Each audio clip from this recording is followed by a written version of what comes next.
आपको दे सकता हूँ कि बता देता हूँ, स्क्रीन शेयर आपके साथ में कर लेता हूँ और उसके बाद फिर हम स्टार्ट करते हैं। जी ये देखें, स्क्रीन आपके साथ शेयर हो गई।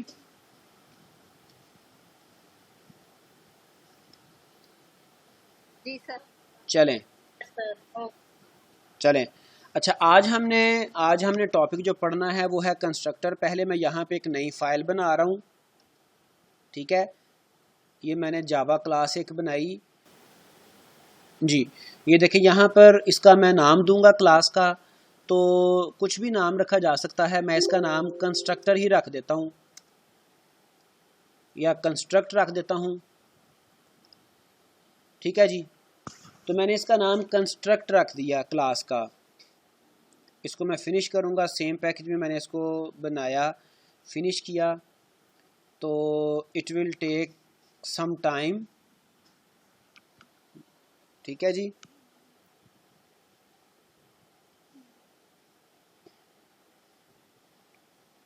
जी अच्छा, ये क्लास हमारी बन गई। अच्छा, अब हमने प्रीवियस लेक्चर्स में, आपको पता है कि हमने मेथड्स देखे थे, याद है ना आपको, हमने मेथड्स देखे थे। तो मेथड्स को आपने जहन में रखना है। कंस्ट्रक्टर और मेथड का आपस में क्या रिलेशन है, क्या डिफरेंस है, वो हम बात करेंगे। चूंकि जो कंस्ट्रक्टर है, constructor is just like a method.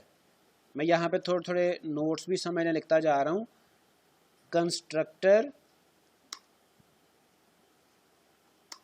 Is like a method, but what is difference वो हम बात करेंगे।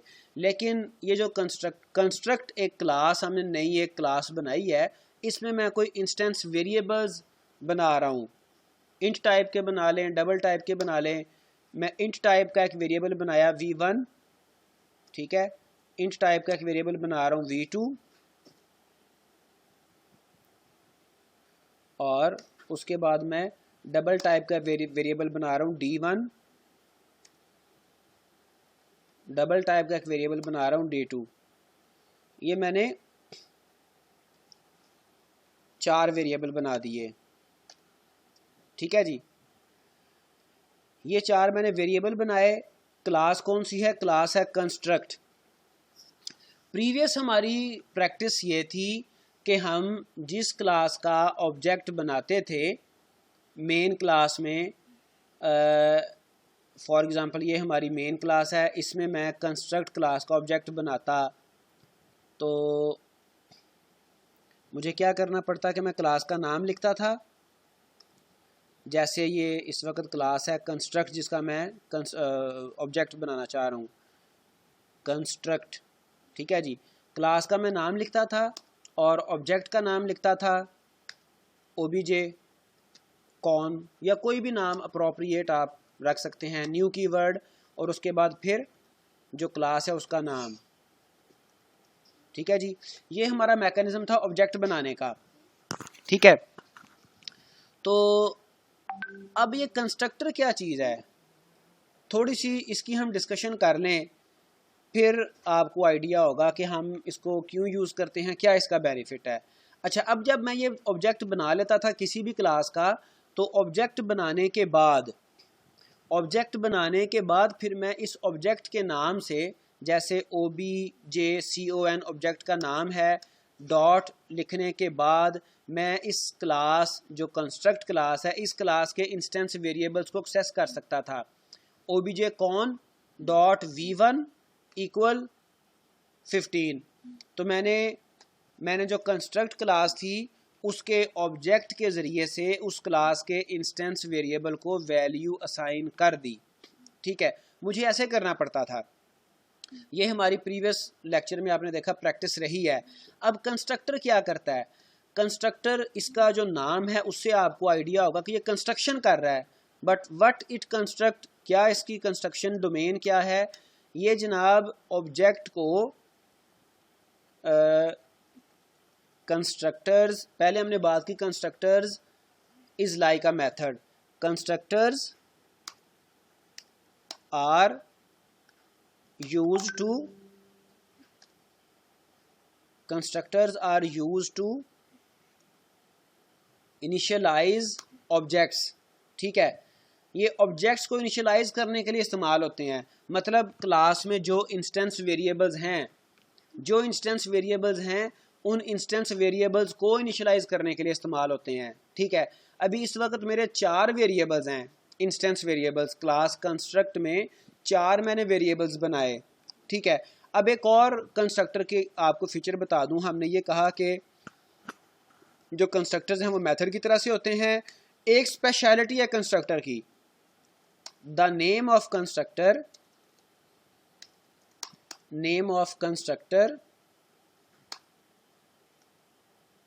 should be same as the name of class। अब कंस्ट्रक्टर का जो नाम है वो सेम होना चाहिए जो कि क्लास का नाम है, ठीक है। कंस्ट्रक्टर मेथड की तरह से होता है। कंस्ट्रक्टर ऑब्जेक्ट्स को, क्लास मेंबर्स को इनिशियलाइज करने के लिए इस्तेमाल होता है। और जो कंस्ट्रक्टर का जो नाम है वो क्लास के नाम वाला होता है, उसके क्लास के नाम के साथ उसका नाम मैच करता है, ठीक है। तो मैं यहाँ पे एक कंस्ट्रक्टर बनाता हूँ। कंस्ट्रक्टर में यहाँ पे एक बना रहा हूँ, कंस्ट्रक्टर का नाम होगा कंस्ट्रक्ट। जैसा कि मैंने आपको बता दिया कि कंस्ट्रक्टर हमारे जो हैं उनका नाम हमारी क्लास वाला नाम होगा, ठीक है। और इसमें मैंने करना क्या है, इसमें मैंने अपने वेरिएबल्स को इनिशियलाइज करना है। तो मैं क्या करता हूँ, v1 equal 4, v2 equal 5, d1 equal 1.5, d2 equal 2.5, ठीक है जी। अब ये बात जहन में रखें, अभी हमने प्रीवियस लेक्चर में ऐसे मेथड देखे थे जो कि पैरामीटर ले रहे थे। उन मेथड्स को पैरामीटराइज्ड मेथड कहा जाता है। The method which takes parameters, जो हमने प्रीवियस लेक्चर में देखे थे। जैसे ये न्यू क्लास में आपको सिर्फ रिवाइज कर देता हूँ, सिर्फ याद दिला देता हूँ कि ये मैंने प्रोडक्ट मेथड बनाया था जो कि ये कुछ पैरामीटर्स ले रहा था। फिर ये प्रोडक्ट 2 बनाया था जो कि पैरामीटर्स ले रहा था, ठीक है। तो इन मेथड्स को पैरामीटराइज्ड मेथड्स कहा जाता है। इसी तरह से कंस्ट्रक्टर्स भी ऐसे होते हैं जो कि कुछ पैरामीटर्स लेते हैं और कुछ पैरामीटर नहीं लेते। तो ये जो मैंने कंस्ट्रक्टर बनाया, ये मैंने सिंपल कंस्ट्रक्टर बनाया है जो कि कोई पैरामीटर नहीं ले रहा, ठीक है। तो अब मैंने इस कंस्ट्रक्टर में तमाम वेरिएबल्स को वैल्यूज असाइन कर दी जो इस क्लास के वेरिएबल्स थे, जिसको मैंने कहा कि इंस्टेंस वेरिएबल भी कहा जाता है, मेंबर ऑफ क्लास भी कहा जाता है, डाटा मेंबर्स भी कहा जाता है। तो मैंने इन सबको वैल्यूज असाइन कर दी। अब मैं क्या करता हूँ, अपनी मेन क्लास में जाता हूँ। मेन क्लास में जाके मैंने ये कंस्ट्रक्टर एक ऑब्जेक्ट एक बनाया, ठीक है। अब ये देखें, यहाँ पर जो मैं ऑब्जेक्ट बनाता हूँ, ये बात आपने नोट करनी है यहाँ पे, बल्कि मैं कमेंट भी ऐड कर देता हूँ। when we make object of class, the default constructor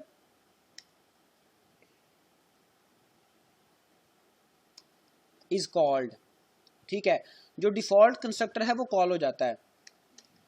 अब चूंकि मैंने एक कंस्ट्रक्टर बना लिया है जो कि पैरामीटराइज नहीं है, तो वो कंस्ट्रक्टर कॉल हो जाएगा, ठीक है। मतलब ये कि मुझे वेरिएबल्स को वैल्यूज असाइन करने की ज़रूरत नहीं है। ये जो कंस्ट्रक्टर था डिफ़ॉल्ट कंस्ट्रक्टर वो कॉल हो गया, जिसमें मैंने वेरिएबल v1 को, v2 को, d1 d2 को वैल्यूज असाइन कर दी हैं, ठीक है। मैं अभी कुछ और यहाँ पे मेथड इंक्लूड नहीं कर रहा। कंस्ट्रक्ट क्लास में मैं सिर्फ उन वैल्यूज़ को प्रिंट करवा लेता हूँ ताकि आपको आइडिया हो जाए कि वो वैल्यूज़ असाइन हो गई हैं। वैल्यूज़ आपको पता है कैसे मैं एक्सेस करता हूँ। मैं यहाँ पे एक मेथड प्रिंट करने के लिए system.out.println यूज़ कर लूँगा। system.out.println, ठीक है। और इसमें मैं सिर्फ वैल्यूज़ प्रिंट करवा लेता हूँ, कोई और मैं एक्स्ट्रा मेथड यूज़ नहीं कर रहा ताकि कॉम्प्लेक्स ना हो जाए बात। अच्छा, यहाँ पे मैं क्या करता हूँ, the values of instance members, instance member भी कहते हैं, डाटा मेंबर भी कहते हैं, सिंपल मेंबर्स भी कहते हैं, ऑफ क्लास कंस्ट्रक्ट। मैं इसी एक सिर्फ एक मेथड में भी मैं सारे वैल्यूज प्रिंट करवा सकता हूँ, लेकिन लंबी स्टेटमेंट ना हो इसलिए मैं नई स्टेटमेंट यहाँ पे लिख लेता हूँ, system dot out dot println, और यहाँ पे मैं इंस्टेंस वेरिएबल्स को एक्सेस कर रहा हूँ। ठीक है, कैसे करूँगा आपको मैंने बताया हुआ है, obj_con, obj_con ये मेरे ऑब्जेक्ट का नाम है, obj_con डॉट v1, ठीक है, प्लस प्लस कंकैटिनेशन ऑपरेटर है, दरमियान में एक मैंने स्ट्रिंग के लिए डबल कोट्स इंक्लूड कर दिए ताकि ये इसको ट्रेडिशनली एडिशन ना कर दे, बिकॉज ये एक ऑब्जेक्ट कंकैटिनेशन ऑपरेटर के तौर पे प्लस हमारा वर्क करे, इसलिए मैंने दरमियान में एक स्ट्रिंग को भी शामिल कर दिया, obj_con डॉट v2, ये v2 की वैल्यू को प्रिंट करेगा। ठीक है, दरमियान में कंस्ट्रक्टर एक स्पेस भी मैंने दे दी चले, और साथ मैंने वो स्ट्रिंग एक ऐड कर दी, और इसके बाद फिर मैं यहाँ पे एंड पे प्लस करूँगा और obj_nc dot d1 plus obj_nc dot d2। अभी मैंने कोई रॉकेट साइंस नहीं की, मैंने सिर्फ एक क्लास बनाई जिसका नाम था कंस्ट्रक्ट, उस क्लास में मैंने एक कंस्ट्रक्टर ऐड किया, और उस कंस्ट्रक्टर के ज़रिए से मैंने क्लास कंस्ट्रक्ट के 4 जो डाटा मेंबर्स थे, डाटा वेरिएबल्स थे, उनको मैंने वैल्यूज़ असाइन कर दी। अच्छा, इस मेन क्लास में मेरा प्रीवियस वाला वर्क भी चूँकि शामिल है, तो मैं कॉम्प्लेक्सिटी को कम करने के लिए जो पुराना हमारा कोड था उसको मैं कमेंट कर देता हूँ, ताकि हमें सिर्फ जो रेलिवेंट डाटा है सिर्फ वही शो हो, रेलिवेंट आउटपुट ही शो हो। ठीक है, तो मैं यहाँ से शुरू से लेके अब तक जितना भी हमने प्रीवियस वर्क किया था उसको मैं कमेंट कर देता हूँ। मल्टी लाइन कमेंट आपको पता है, ये फॉरवर्ड स्लैश और एस्ट्रिक यहाँ से शुरू होते हैं, और जहाँ तक आप इनको कमेंट करना चाहते हैं वहाँ तक आप फिर इसको क्लोज कर सकते हैं। मैं यहाँ पे मैं इसको कमेंट्स को क्लोज कर देता हूँ। तो मेन क्लास में जो हमारा आज का वर्क है सिर्फ वही हमें नज़र आएगा, ताकि वो हमारी आउटपुट हमें समझने में आसानी रहे। तो मैंने इस मेन क्लास को भी सेव किया, और मैंने अपने कंस्ट्रक्ट मेथड को भी सेव किया, लेकिन ये मीनवाइल मुझे ये एरर किस चीज़ का दे रहा है। अच्छा, इसमें ये हुआ कि मैंने ये जो ऑब्जेक्ट बनाया था वो भी उसमें शामिल हो गया। ऑब्जेक्ट मैंने obj_con dot v1, what is the problem?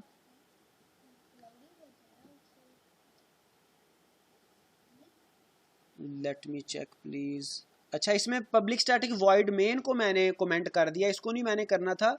Start मैंने गलत किया, स्टार्ट मैंने कहाँ से करना है, कमेंट्स मैंने वो मेन मेथड को भी साथ ही कमेंट कर दिया है, हालांकि ये ऐसा it was not by intention. तो मैंने यहाँ से कमेंट शुरू करने थे।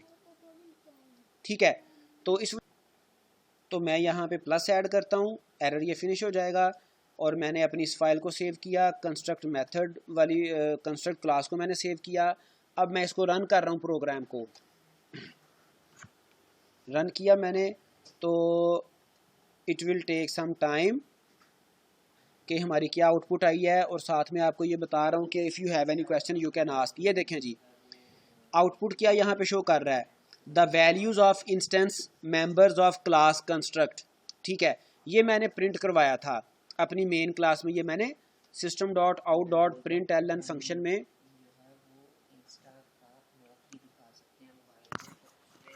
ठीक है, तो ये देखें, ये मैंने system dot out dot println में ये स्ट्रिंग प्रिंट करवाई, तो ये यहाँ पे नज़र आ गई आपको। और अगले system dot out dot println में मैं अपने जो इंस्टेंस वेरिएबल्स थे उनको प्रिंट करवा रहा हूँ, उनकी वैल्यूज़ आ गई 4, 5, 1.5 एंड 2.5। तो इसमें आपको ये पता चल गया कि जो हमारे कंस्ट्रक्टर हैं मेथड के, क्लास के कंस्ट्रक्टर, वो क्या करते हैं, वो क्लास के मेंबर्स को वैल्यूज़ असाइन करने के लिए, कंस्ट्रक्ट करने के लिए यूज़ किए जाते हैं। तो ये बेटा सिंपल कंस्ट्रक्टर था। ठीक है, अब मैं मेथड्स की तरह से डिफ़ॉल्ट कंस्ट्रक्टर भी बना सकता हूँ। ठीक है, तो अब मैं जो कंस्ट्रक्टर बना रहा हूँ वो मैं पैरामीटराइज्ड कंस्ट्रक्टर बना रहा हूँ। मैंने एक और कंस्ट्रक्टर बनाया, कंस्ट्रक्ट के नाम से कंस्ट्रक्टर बनेगा, चूंकि आपको मैं ये बात बता चुका हूँ कि जो हमारा कंस्ट्रक्टर है उसका नाम क्लास नेम के साथ मैच करेगा। नाउ यू कैन सी कि here is an error. Error क्यों है? उसकी वजह यह है कि डिफ़ॉल्ट कंस्ट्रक्टर पहले से मौजूद है। अब मुझे इससे डिफरेंट कंस्ट्रक्टर बनाना है, कोई ऐसा कंस्ट्रक्टर बनाना है जो कि कोई पैरामीटर्स ले रहा हो। ठीक है, तो मैं यहाँ पे दो वैल्यूज़ इसको इसके पैरामीटर्स के तौर पे दे देता हूँ, int A and double D.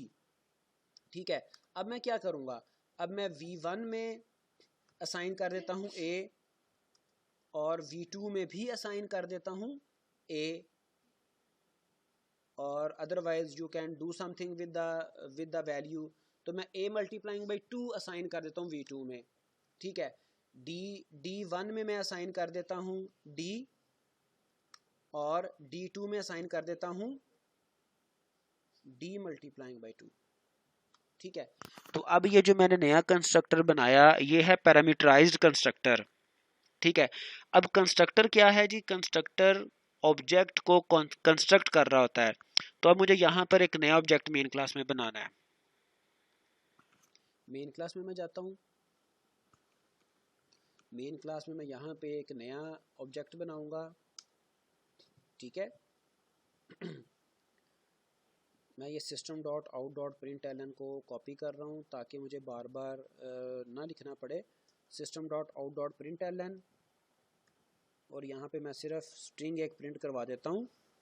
जी बेटा, ये रेज हैंड किया आपने, लेकिन ये मुझे थोड़ा सा 2 मिनट दे दें, मैं आपका क्वेश्चन लेता हूँ। यहाँ पे मैंने क्या किया, पैरामीटराइज्ड कंस्ट्रक्टर, ताकि आपको आइडिया हो जाए कि ये नया कंस्ट्रक्टर बन रहा है। तो यहाँ पे मैं क्या करूँगा, क्लास का नाम क्या है, एक और हैंड रेज हो गया। जस्ट अ मिनट, मैं यहाँ पे पॉज करके फिर आपकी क्वेश्चन ले रहा हूँ। ठीक है, चूँकि आप गालिबन आपको कोई कन्फ्यूजन आ रही है। जी बेटा पूछें, क्या क्वेश्चन है आपका, करें बात। जिसने क्वेश्चन करना है वो कर लें, बात करें।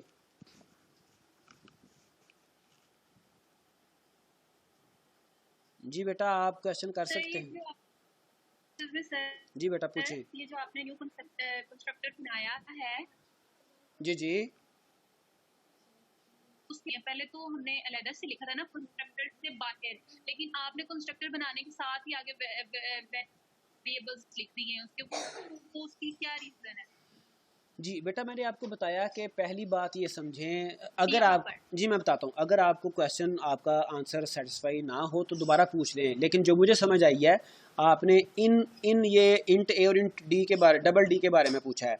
ठीक है, तो मैंने आपको बताया था जिस तरह से हमारे मेथड्स होते हैं पैरामीटराइज्ड, ऐसे कंस्ट्रक्टर भी पैरामीटराइज्ड हो सकते हैं। मैं आपको बताता हूँ इसकी मुझे ज़रूरत क्यों पड़ी। अब ये जो मैंने कंस्ट्रक्टर बनाया डिफ़ॉल्ट, ठीक है, यहाँ पर तो ये जो इसकी वैल्यूज़ हैं v1 v2 d1 d2, ये तो वैल्यूज़ यही रहेंगी 4 5 1.5 और 2.5। लेकिन अब जो मैंने पैरामीटराइज्ड कंस्ट्रक्टर बनाया, ये क्या करेगा, ये मैं जब ऑब्जेक्ट बनाऊंगा, जब मैं कंस्ट्रक्टर को कॉल करूंगा वाइल मेकिंग ऑब्जेक्ट, उस वक्त मैं जो भी वैल्यूज़ असाइन करूंगा वो वैल्यूज़ यहाँ पे a और d के ज़रिए से यहाँ पर v1 v2 d1 d2 में असाइन होंगी। ठीक है, तो हम पैरामीटराइज्ड कंस्ट्रक्टर आमतौर पे बनाते हैं ताकि हम रन टाइम पे जब कंस्ट्रक्टर को जब हम कॉल कर रहे हैं, जब कंस्ट्रक्टर को हम कॉल करेंगे उस वक्त हम कोई भी वैल्यूज उसमें असाइन कर सकते हैं। ठीक है, तो अभी चूंकि मैं कर रहा था तो आपने क्वेश्चन पूछ लिया, तो ये देखिएगा, जब मैं मेन मेथड में कंस्ट्रक्टर अब अपना नया बना रहा हूँ ओबीजे CONP, इसको पैरामीटराइज कर लें, पैरम कर लें ताकि आपको बात समझ आ जाए, या ओबीजे पैरम कर लें ताकि आपको डिस्टिंग्विश हो जाए। अब जो पैरामीटराइज कंस्ट्रक्टर मैंने बनाया वो ओबीजे पैरम, और इसमें मुझे क्या करना है, वैल्यूज़ पास करनी है। कितनी वैल्यूज़? 2। पहली वैल्यू होगी इंट टाइप की, इंटीजर टाइप की, होल नंबर होगा 5। दूसरी वैल्यू क्या होगी, दूसरी वैल्यू होगी डबल टाइप की, डबल डेसिमल पॉइंट। तो मैं वहाँ पे उसमें असाइन कर देता हूँ 1.5। अब होगा क्या, ये जो मैंने यहाँ पे वैल्यूज़ असाइन की हैं, ये वैल्यूज़ बताएंगी कि कौन सा कंस्ट्रक्टर कॉल होना है। 2 वैल्यूज़ वाला कंस्ट्रक्टर कॉल होगा तो यहाँ पर 2 वैल्यूज़ वाला कंस्ट्रक्टर एक ही है पड़ा हुआ। ठीक है, तो उसमें जो इंट ए, जो ए है वो v1 को असाइन हो जाएगी और v2 को a मल्टीप्लाइंग बाई 2 असाइन हो जाएगा, और जो d वैल्यू है, d यानी कि सेकंड वैल्यू जो मैंने यहाँ पर 1.5 पास की, 1.5 D1 को असाइन हो जाएगा और 3.0 D2 को असाइन हो जाएगा। ठीक है, अब मुझे बताएं अगर आपको बात समझ आ गई है या नहीं आई, तो उसके अकॉर्डिंग आप क्वेश्चन कर सकते हैं। मीनवाइल मैं इनकी वैल्यूज़ को प्रिंट आउट करवा देता हूँ ताकि आपको मज़ीद थोड़ी सी आउटपुट देख के तो बात समझ आ जाए। तो मैंने क्या किया, the values of instance members of class. लेकिन जी जी बेटा पूछें बात करें बेटा, मैं सुन रहा हूँ। सर लेकिन हमने वैल्यू क्यों असाइन की हमने, जब हमारे पास वो पैरामीटर हमने लिखे हैं उसके अंदर जो आपने लिखा तो वो क्यों असाइन किया हमने? हम प्रीवियस कंडक्टर की वैल्यू क्यों असाइन कर रहे हैं? उसको आपस में लिंक किया हमने। बेटा मुझे आपके क्वेश्चन की समझ नहीं है, दोबारा पूछिएगा। कि आप ये कहना चाह रही हैं कि हमने कंस्ट्रक्टर एक पहले भी बनाया था, तो जी बेटा मैं आपकी बात को समझा नहीं हूँ। आप क्या ये पूछना चाह रही हैं कि हमने कंस्ट्रक्टर एक पहले भी बनाया है, उसमें भी वैल्यूज असाइन की हैं, तो अब नया कंस्ट्रक्टर हम बना रहे हैं, क्या ये दोनों की वैल्यूज आपस में जी बेटा आपको आवाज नहीं आ रही मेरी?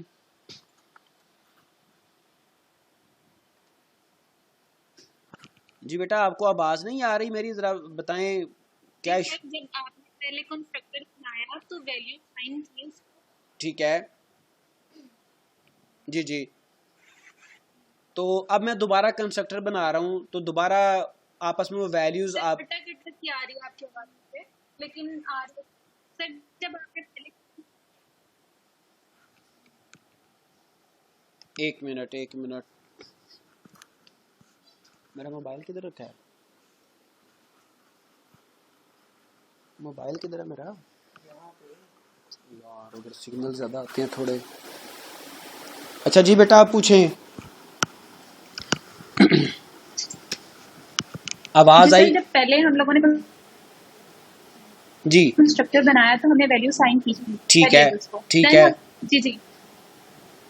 जब हमने दूसरा कंस्ट्रक्टर बनाया तो हमने पैरामीटर को उसके साथ डिफाइन किया।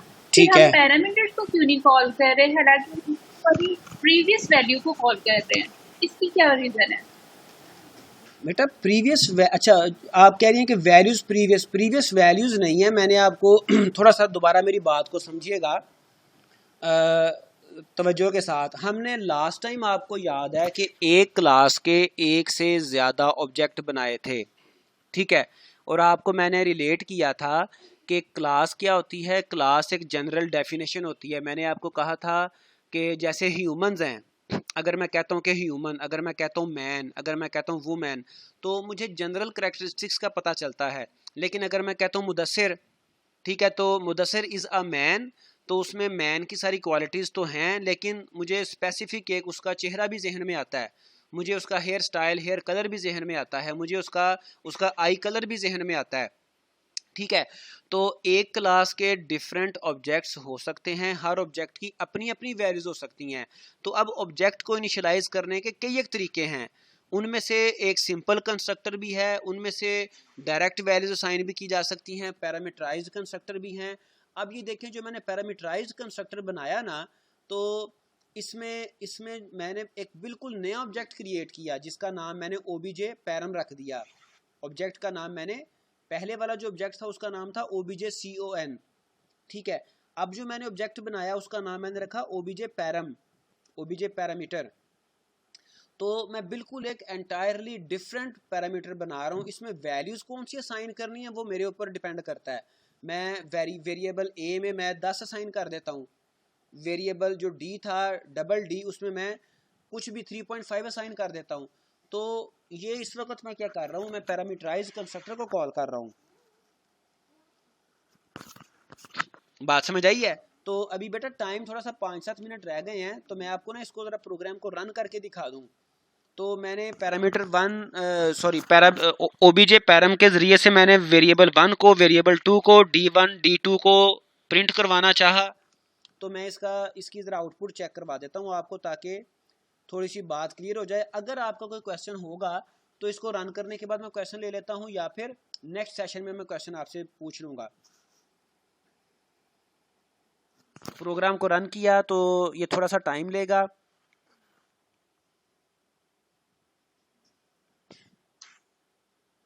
ये प्रोग्राम हमारा रन हो गया। अब ये देखें, ये वाली प्रीवियस, तो ये तो हमारी प्रीवियस आउटपुट थी ना, the values of instance members. अब पैरामीटराइज्ड कंस्ट्रक्टर जहाँ से मैंने यूज़ किया, the values of instance members of class constructed by parameterized constructor. ये देखें, मैंने यहाँ पे दो वैल्यूज असाइन की थी, 10 एंड 3.5, और v1 को मैंने 10 एज इट इज़ असाइन किया था, और v2 को मैंने a मल्टीप्लाइंग बाई 2 यानी कि डबल वैल्यू असाइन की थी।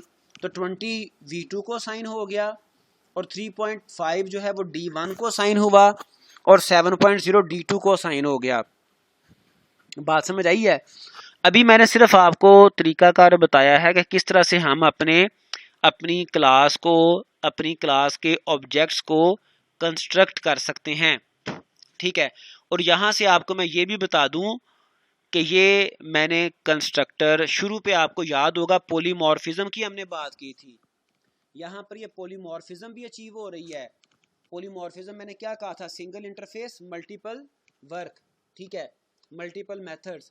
तो ये देखें, इसका दोनों जो कंस्ट्रक्टर हैं दोनों का नाम क्या है, कंस्ट्रक्ट, और दोनों डिफरेंट बिहेव कर रहे हैं। जब मैं कॉल करता हूं तो मैं कंस्ट्रक्ट को ही कॉल करता हूं, लेकिन जो मैंने उस कंस्ट्रक्टर को वैल्यूज देनी है, नंबर ऑफ वैल्यूज से, वो डिफरेंट कंस्ट्रक्टर कॉल कर रहा है। ठीक है, तो इसको हम वैसे कहते हैं कंस्ट्रक्टर ओवरलोडिंग।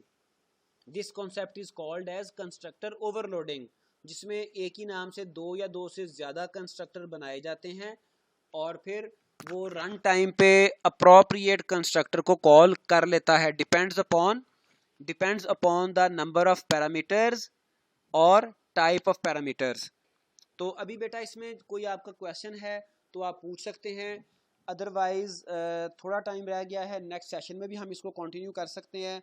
और मुझे पता है ये चीज़ें जब तक आप प्रैक्टिस नहीं करेंगे आपको इनमें ग्रिप नहीं आएगी, क्लियर नहीं होंगे आप। But you can ask question if you have any. जी मुदस्सिर, आज तो आप ब्लैंक ही चले होंगे। जी बेटा, ये मुझसे स्टूडेंट जो क्वेश्चन कर रहे थे, अगर अभी आपका कोई क्वेश्चन है तो आप पूछ सकते हैं।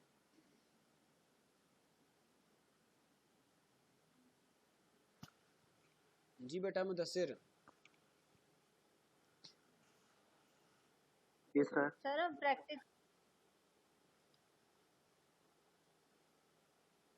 जी बेटा करें बात। प्रैक्टिस तो बेटा जरूरी है ना, प्रैक्टिस के बगैर तो समझ नहीं आएगी। जी सर, प्रैक्टिस करके फिर आपसे पूछेंगे ना। अब ये वाला तो प्रैक्टिस किया ही नहीं है बिल्कुल भी। लेक्चर रिकॉर्ड कीजिएगा प्लीज। जी बेटा लेक्चर रिकॉर्ड हो रहा है। एक्चुअली मैं ना वो एक्सटर्नल एक सॉफ्टवेयर है उसको यूज़ करता हूँ रिकॉर्डिंग के लिए, चूँकि मैंने यूट्यूब पे भी लेक्चर अपलोड करना होता है। अच्छा, एक और मैसेज आ गया, मेरा पैकेज ख़त्म हो रहा है और वाईफाई भी नहीं है इसलिए डिस्कनेक्ट। चलें, बहरहाल जिनका कोई प्रॉब्लम आया है तो मैं आपको ये इंशाल्लाह ताला अभी कोशिश करूँगा कि अगली क्लास तक आपको ये, या फिर आज शाम तक आपको ये लेक्चर मिल जाए। तो प्रैक्टिस बेटा लाजमी करें। अभी जो ये सेशन हमारा ख़त्म होने वाला है, 2 मिनट 3 मिनट रह गए हैं। अभी आपने ये 15-20 मिनट हैं आपके पास, आप अपने अपने जो लैपटॉप है, कंप्यूटर है, उस पर जो आपने इंस्टॉल किया हुआ है JDK, तो जितना जितना काम आपने किया, मैंने अब आपसे फीडबैक लेना है प्रीवियस प्रैक्टिस का। ठीक है, अगला जो सेशन है उसमें मैंने आपके वर्क का फीडबैक लेना है। जो कल पढ़ा था हमने उसकी बात नहीं करूंगा, जो उससे पहले हम जितना पढ़ चुके हैं उसकी बात करूंगा। वो मैं आपसे पूछूंगा कि कितनी कितनी प्रैक्टिस आपने कर ली है। ठीक है, 1 बाय 1 मैंने सबसे फीडबैक लेना है। जी सर, ठीक है।